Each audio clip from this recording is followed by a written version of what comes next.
Okay, hi, it's Sword, and I got a better camera, Sony Digital Stilt Camera 750, and today I'm going to show you how to refill your Zippo lighter.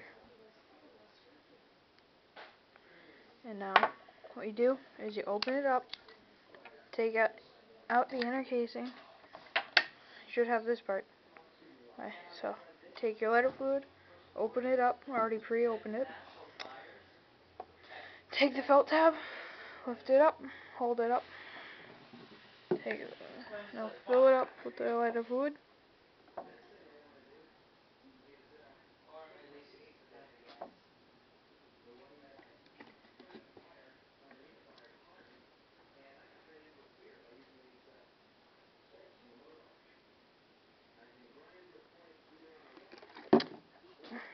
Could have did them out, but not enough to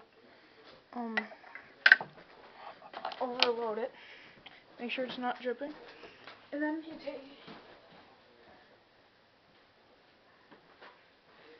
take a paper towel, wipe off any excess fluid.